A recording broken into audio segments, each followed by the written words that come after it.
Video എന്ന് പറയുന്നത് നമ്മൾ കഴിഞ്ഞ ദിവസം ലോഗോസ് കിസിന് വേണ്ടി ആരംഭിച്ച ബൈബിളിന്റെ അധ്യായം പാർട്ട് 2 ആയിട്ടുള്ള വീഡിയോ ആണ്. അപ്പൊ നമുക്ക് അധ്യായത്തിലേക്ക് കടക്കാം. അവർ പറഞ്ഞു, ഞങ്ങൾ പോകുന്നില്ല, അമ്മയുടെയും ആളുകളുടെ അടുത്തേക്ക് ഞങ്ങൾ വരുന്നു.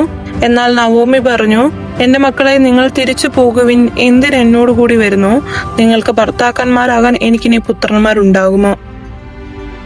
എന്റെ മക്കളെ, നിങ്ങൾ മടങ്ങി പോകുവിൻ. വിവാഹം ചെയ്യാൻ കഴിയാത്ത വിധം ഞാൻ വെറുതെയായിരിക്കുന്നു. അഥവാ ഈ രാത്രി തന്നെ ഭർത്താവിനെ സ്വീകരിച്ച് പുത്രന്മാരെ ഗർഭം ധരിച്ചാൽ തന്നെ അവർക്ക് പ്രായമാകുന്നതുവരെ നിങ്ങൾ കാത്തിരിക്കുമോ? നിങ്ങൾ വിധവകളായിരിക്കുമോ?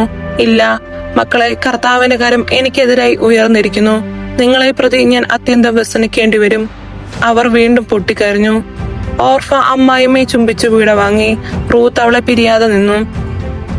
നവോമി പറഞ്ഞു, നിന്റെ സഹോദരി ചർച്ചക്കാരുടെയും ദേവന്മാരുടെ അടുത്തേക്ക് മടങ്ങിപ്പോയല്ലോ. അവളെ പോലെ നീയും പോകുക. റൂത്ത് പറഞ്ഞു, അമ്മയെ ഉപേക്ഷിക്കാനോ കൂടെ പോരാതിരിക്കാനോ എന്നോട് പറയരുത്. അമ്മ പോകുന്നിടത്തേക്ക് ഞാനും വരും, വസിക്കുന്നിടത്ത് ഞാനും വസിക്കും. അമ്മയുടെ ചർച്ചക്കാർ എന്റെ ചർച്ചക്കാരും അമ്മയുടെ ദൈവം എന്റെ ദൈവവുമായിരിക്കും. അമ്മ മരിക്കുന്നിടത്ത് ഞാനും മരിച്ചടക്കപ്പെടും. മരണം തന്നെ എന്നെ അമ്മയിൽ നിന്ന് വേർപെടുത്തിയാൽ കർത്താവ് എന്തു ശിക്ഷയും എനിക്ക് നൽകിക്കൊള്ളട്ടെ. അവൾ തന്നോടുകൂടി പോരാൻ ഉറച്ച് എന്ന് കണ്ട് നവോമി അവളെ നിർബന്ധിച്ചില്ല. അവർ ബെത്ലഹേമിലെത്തി. പട്ടണം മുഴുവൻ അവരെ കണ്ടു വിസ്മയിച്ചു. ഇത് നവോമിയോ എന്ന് സ്ത്രീകൾ പരസ്പരം ചോദിച്ചു. അവൾ പറഞ്ഞു, എന്നെ നവോമി എന്നല്ല, മാറ എന്നാണ് വിളിക്കേണ്ടത്.